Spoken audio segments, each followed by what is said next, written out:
السلام عليكم. إياب ربع نهائي دوري أبطال أفريقيا، الهلال السوداني يستضيف الأهلي المصري في مساء غد الثلاثاء على ملعب شيخ والدبيدية في الساعة 10 بتوقيت مكة المكرمة، 9 بتوقيت السودان. مباراة مفتوحة على كل الاحتمالات يمكن نقول عنها، وإن كانت تميل بنسبة ضئيلة لصالح نادي الأهلي المصري، بحكم إنه الفريق حقق الفوز في مباراة الذهاب، وبحكم إنه لم يستقبل أي هدف، وده اللي حيخلّي إنه نسبة الفوز بالنسبة لنادي الأهلي يمكن نقول عنها 60% مقابل 40% لنادي الهلال.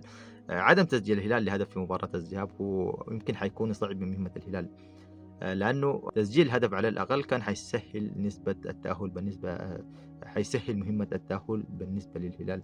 العودة بنتيجة 2-1 أو 3-2 أفضل من العودة بنتيجة 1-0.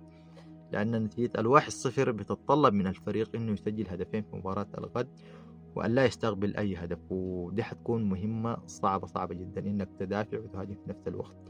من المتوقع جدا إنه نادي الأهلي المصري أن يبدأ مباراة الغد مباغتا في الدقائق الأولى، لأنه هم خاتين في ذهنهم إنهم الهلال حيبدأ مهاجم، هيحاولوا إنه يسجلوا هدف في الدقائق الأولى يربكوا به حسابات نادي الهلال ويصعبوا به مهمة التأهل بالنسبة للهلال.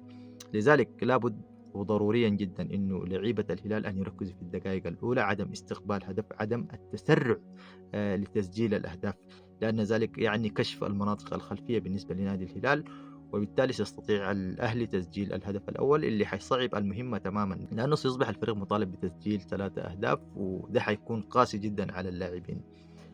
لابد من إنه تسيير المباراة خصوصًا نصف ساعة الأولى، عدم استقبال هدف، بعد ذلك الأهداف ستأتي إن استطاع الفريق تسيير المباراة بالصورة المطلوبة. الأهلي سيلعب بدون ضغوطات بحكم إنه حقق نتيجة إيجابية في ملعبه وأمام جمهوره، وإن كان جمهوره يرى غير ذلك، يرى إنه الفريق كان يستحق نتيجة أكبر. هم أيضًا يروا أن مستوى الهلال فريق متواضع جدًا، كما نحن كمشجعين للهلال نرى أن الأهلي لم يظهر بمستواه الحقيقي. وده يمكن كل الناس متفقة عليه. أنا شخصيًا واحد من الناس كنت بارى إنه الهلال كان ممكن إنه يعود بنتيجة إيجابية من ملعب استاد القاهرة. المدرب يمكن مدرب الهلال احترم الأهلي زيادة عن اللزوم، ثم في ملعب المباراة تفاجأ بمستوى الأهلي المتواضع، تفاجأ بأنه هذا ليس الأهلي الذي يعرفه، وكان عنده فرصة إنه يغير طريقة اللعب، يحاول أن يخرج بنتيجة إيجابية، لكن لم يستغل ذلك. غدا يمكن أنه الفريق يستطيع أن يعوض. الهلال ستكون عليه الضغوطات الأكبر بحكم أنه الفريق المطالب بالفوز، بحكم أنه الفريق المطالب بالتسجيل.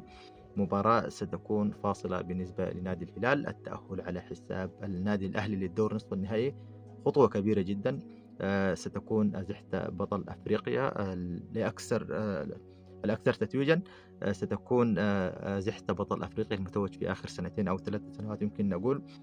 ستكون فرصة كبيرة جدا إنه الخصوم تضع لك حساب بحكم إنك أزلت المرشح الأول للتتويج بالبطولة.